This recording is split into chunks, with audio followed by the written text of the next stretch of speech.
नमस्कार दोस्तों, मेरा नाम है सौरभ और ये है आपका अपना चैनल एजुकेशन हब। और यहाँ हम एक इंटरेस्टिंग टॉपिक के बारे में बात करने जा रहे हैं जिसके बारे में मैं आपको बताने वाला हूँ। तो वो जो टॉपिक है universal rule of English vocabulary और स्पेलिंग्स। मतलब ऑल ओवर दुनिया भर में इंग्लिश के वोकेबलरी या जो वर्ड्स हैं उनको प्रोनाउंस किस तरह किया जाता है, इस तरह के रूल जो जिसके आधार पे लोग किसी वर्ड को प्रोनाउंस करते हैं, इसके बारे में हम आज यहाँ जानेंगे। अच्छा दोस्तों, मुझे इस टॉपिक की वैसे ज़रूरत क्यों पड़ी? तो हुआ यूँ कि जब मैं 8वीं क्लास में था तो मुझे इस बात का रियलाइज़ हुआ कि इंग्लिश तो हमें सीखनी पड़ेगी। क्यों सीखनी पड़ेगी? क्योंकि इंग्लिश मुझे इतनी अच्छे से आती भी नहीं थी और प्लस सिर्फ इंग्लिश सीखने तक ही बात नहीं सीमित थी, मुझे काफ़ी कुछ समझना भी था। अब सीखना क्या था? सीखना ये था कि मुझे अभी आने वाले टाइम में चाहे मैं आर्ट्स लेता हूँ, चाहे मैं वोकेशनल लेता हूँ, चाहे मैं साइंस लेता हूँ, चाहे मैं कुछ भी लेता हूँ, वो चीज़ें मुझे करनी थी इंग्लिश में। रीज़न ग्रेजुएशन के टाइम पे ऑटोमेटिकली हमें इंग्लिश में आना पड़ता है। तो उस चीज़ की तैयारी अभी से करनी थी क्योंकि इंग्लिश उस टाइम मुझे नहीं लगता मैं सीखने किसी से सीख पाऊँगा। रीज़न क्योंकि एक बच्चे के लेवल का टॉपिक थोड़ा जानना अजीब लगेगा। मैं ये सोच के थोड़ा सा डरता भी था। तो ये कारण था कि इंग्लिश थोड़ा बहुत सीखना शुरू किया। तो एक वहाँ पे सबसे बड़ी दिक्कत क्या आती थी, एक शब्द है, सिर्फ एक ही शब्द नहीं है, ऐसे बहुत सारे शब्द हैं। एक शब्द है इंग्लिश का, कैच, जिसे कि अगर मैं हिंदी के हिसाब से देखूँ तो मुझे ऐसा लगता था कि यहाँ पे क का उच्चारण हो रहा है सबसे पहले। तो मैं इसकी स्पेलिंग अक्सर जब भी हमें डिक्टेशन का कोई लेक्चर होता था तो वहाँ पे टीचर हमारा जब टेस्ट लेता वो मुझे वो कैच कहता, तो अक्सर मैं ये गलती करता कि कैच को मैं हमेशा KATCH लिखता। तो अब ये स्पेलिंग तो है गलत, आपको भी पता है, जबकि असली स्पेलिंग ये है CATCH। तो ऐसी ही छोटी मोटी गलतियाँ होती थी और ये गलतियाँ देख के टीचर अक्सर मुझ पे गुस्सा होता था और उनका अक्सर ये डायलॉग होता था मेरे लिए, बेटा आप याद क्यों नहीं करते इंग्लिश स्पेलिंग? तो जाहिर सी बात है, अब मैं उनको ये चीज़ कैसे समझाऊं कि मैम ये चीज़ों में दिक्कत आती है, क्योंकि क्लास में भी एक मजाक बनना वो एक अलग सा ही प्रॉब्लम है।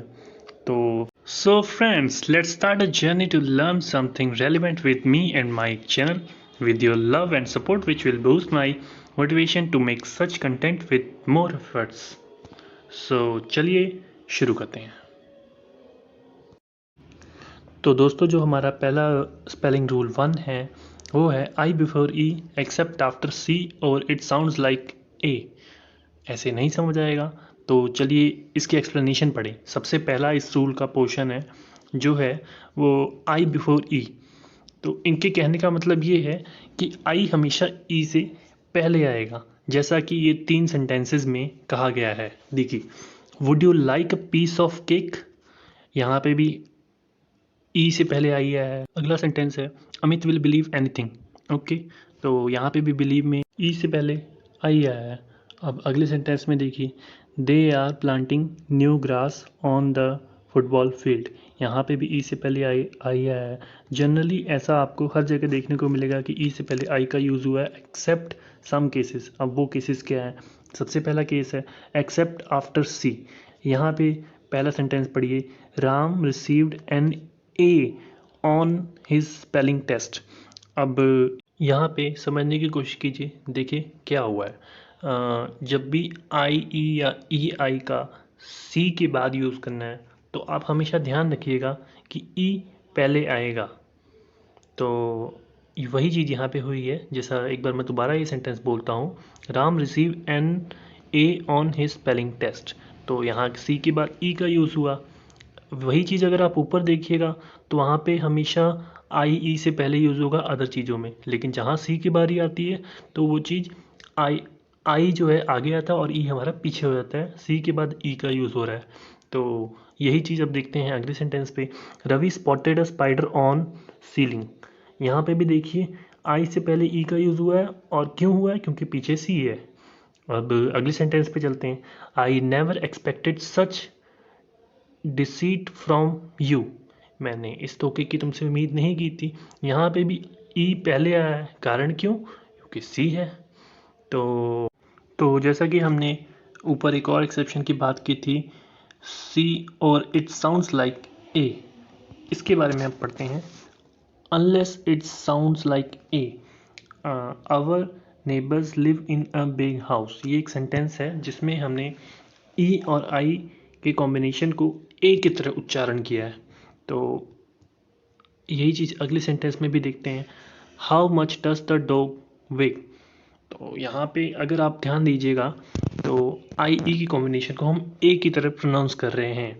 तो ध्यान दीजिए इस बात पे कि जहाँ पे भी इन दो के कॉम्बिनेशन को प्रोनाउंस हम ए की तरह करते हैं, वहाँ पे भी आई से पहले ई हमेशा आएगा। तो ध्यान रखिएगा इस बात का। चलिए अब हम चलते हैं अपने नेक्स्ट पॉइंट पे। तो यहाँ हमारा अगला रूल है, वो है स्पेलिंग रूल नंबर 2। इसके according S never follow x. इनके कहने का मतलब है कि एक्स के बाद कभी भी एस का यूज़ नहीं कर सकते। तो होता ये है कि कई बार कुछ ऐसे शब्द होते हैं जिसमें हमें लगता है कि एक्स के बाद एस का प्रयोग करना चाहिए, क्योंकि रीज़न वहाँ पे हमें एस की साउंड आ रही है प्रोनाउंस करते टाइम, बट ऐसा बिल्कुल नहीं होता। ये बात आपको गांठ बांध लेनी है कि एक्स के बाद कभी भी एस का प्रयोग नहीं होगा, और उस एस की कमी को पूरा करने के लिए यहाँ पे सी का प्रयोग होगा। जैसे कि यहाँ दो वर्ड हैं, एक एक्साइज और एक है एक्साइट। दोनों के केस में हमें ऐसा लग रहा है कि यहाँ पे एस आएगा एक्स के बाद, बट हम उसकी जगह प्रयोग करते हैं सी का। और यही नहीं, एक्साइटमेंट भी इसका एग्जाम्पल है। तो आई थिंक ये चीज़ आपको समझ आ गई है। तो अब हम चलते हैं अपने स्पेलिंग रूल नंबर 3 पे। वहाँ पे कहा गया है Q is follow by you. तो इसका मतलब ये है कि क्यू ऑलमोस्ट हर जगह पे ऐसा देखा गया है कि यू से पहले हमेशा क्यू का यूज़ हुआ है। क्या क्यू या यू का जब भी एक साथ यूज़ हुआ तो हमेशा यू से पहले क्यू यूज़ होता है। फॉर एग्ज़ाम्पल कुछ वर्ड्स हैं जैसे क्वीन हो गया, अर्थक्वेक हो गया, या इक्विटी हो गया, या इक्वेशन हो गया, या क्यू हो गया। तो इन सब जगहों पे आप अगर नोटिस करोगे तो हमेशा यू से पहले क्यू का यूज़ होगा।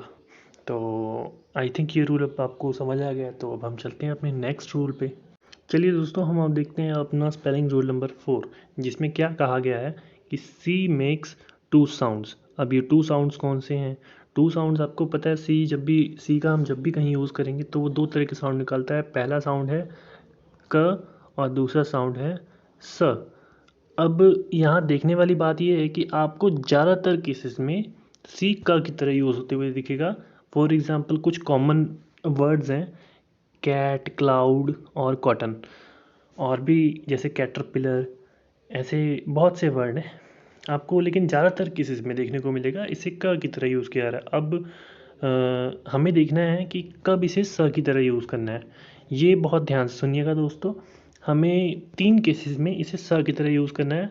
अब वो केसेस क्या हैं कि जब भी ये आई, ई और वाई से पहले सी का प्रयोग हो रहा है तो आपको इसे स की तरह यूज़ करना है।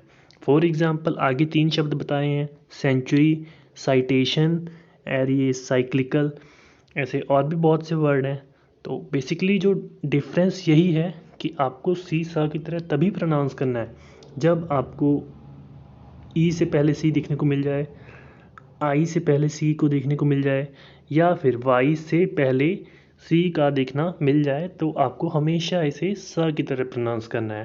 तो चलिए हम आगे बढ़ते हैं अपने नेक्स्ट रूल की तरफ। दोस्तों फिर हम अब आ गए हैं अपने रूल नंबर 5 पे। तो रूल नंबर 5 क्या कहता है? रूल नंबर 5 कहता है कि drop the final E after a suffix. अब यहाँ पे क्या कहना चाहते हैं? ये कहना चाहते हैं कि कुछ ऐसे शब्द जिनके अंत में ई आ रहा है और उसमें अगर कोई सफिक्स हमें ऐड करना है तो वहाँ से ई ड्रॉप करना है। अब जैसे हमारा ये कम सफिक्स ऐड करने के बाद बना कमिंग, रेस सफिक्स ऐड करने के बाद बना रेसिंग, और फिर उसके बाद हमारा जो स्क्वीज़ है, स्क्वीज़ सफिक्स ऐड करने के बाद बन गया स्क्वीजिंग। तो मोटे मोटे शब्दों में इन्होंने यही कहा है कि कोई भी वर्ड जिसके एंड में ई आता है उसमें सफिक्स ऐड होने के बाद वो जो पुराने वर्ड का ई है वो हम ड्रॉप कर देंगे और सफिक्स को ऐड कर देंगे। और यही था ये रूल। तो अब हम चलते हैं अपने नेक्स्ट रूल की तरफ।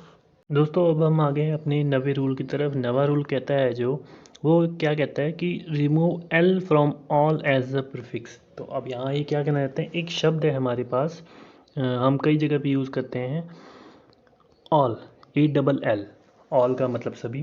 तो ये ऑल का यूज़ हम कई बार प्रीफिक्स की तरह भी करते हैं। तो इसका यूज़ हम जब भी प्रीफिक्स की तरह यूज़ करेंगे तो यहाँ पे जो डबल एल आ रहा है इसमें से एक एल रिमूव हो जाएगा। अब उसी चीज़ की एग्जांपल हम यहाँ पे देखते हैं। जैसे यहाँ पे कुछ शब्द दिए हुए हैं जिनको हम पढ़ने जा रहे हैं। वो है एक ऑलमोस्ट है, ऑल टुगेदर है, आल्सो है, ऑलवेज है। अब चारों के केस में देखोगे तो ऑल, ऑल, ऑल, ऑल हर जगह पे एज अ प्रीफिक्स यूज़ हुआ है। और अगर ये ऑल को हटा दो तो भी इनके अपने एक मायने निकलते हैं। मोस्ट का मतलब भी आपको पता है, सो का मतलब भी पता है, टुगेदर का मतलब भी पता है, वेज का मतलब भी पता है। यहाँ पे हमने प्रीफिक्स ऑल को एज अ प्रीफिक्स यूज़ किया है, और जब हमने इसको ऑल को एज अ प्रीफिक्स यूज़ किया है तो वहाँ से एक एल हमने हटा दिया है। यही चीज़ हम इस रूल में कहना चाहते हैं। तो अब हम चलते हैं अपने अगले रूल पे।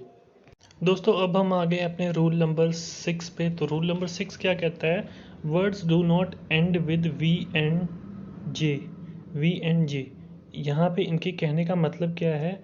ये कहना चाहते हैं बहुत ही साफ शब्दों में कि कोई भी जो इंग्लिश शब्द है वो वी या जे के साथ एंड नहीं हो सकते। और ये बिल्कुल 100% रूल है। हालांकि अगर आप यूएस की साइड देखोगे तो वहाँ पे क्योंकि फ्रेंच भी आपको लोग मिलेंगे, या ब्रिटिश साइड भी आपको कुछ फ्रेंच मिलेंगे, तो वहाँ पे क्योंकि जैसे हम लोग हिंदी का यूज़ करते करते हमने एक नवी ही चीज़ डेवलप कर ली है, इंग्लिश। हालांकि ये जनरली एक्सेप्टेड नहीं है, बट है, कुछ लोगों का मानना है।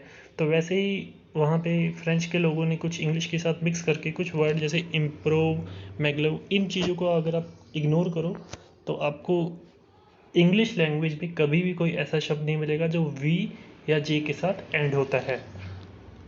तो दोस्तों हम आ गए हैं हम आज के अपने आखिरी रूल पे। आखिरी रूल जो है हमारा, जी प्रोनाउंस एज ज एंड जी प्रोनाउंस एज ग। ज और ग, हम इसके बारे में जानेंगे कि जी का प्रयोग हम कब ज की तरह करेंगे और कब ग की तरह करेंगे।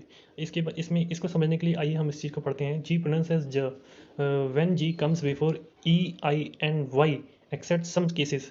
मतलब जब भी ई आई और वाई से पहले हम जी का प्रयोग करेंगे, ई आई और वाई से पहले अगर जी का प्रयोग हो रहा है तो हम इसे हमेशा ज की तरह यूज़ करेंगे। हालांकि कुछ केसेस भी हैं जहाँ पे ये रूल फेल होता है। वो केस क्या है? जाइंट हो गया, जिंजर हो गया, जाइंट हो गया, जिंजर हो गया, जेम हो गया, डिजिट हो गया, एनर्जी हो गया, जेंटलमैन हो गया। ऐसे बहुत से केसेस हैं। तो ये रूल कुछ हद तक कामयाब है। लेकिन अब जी का प्रयोग ग की तरह कैसे करना है, आइए वो हम आगे देखते हैं।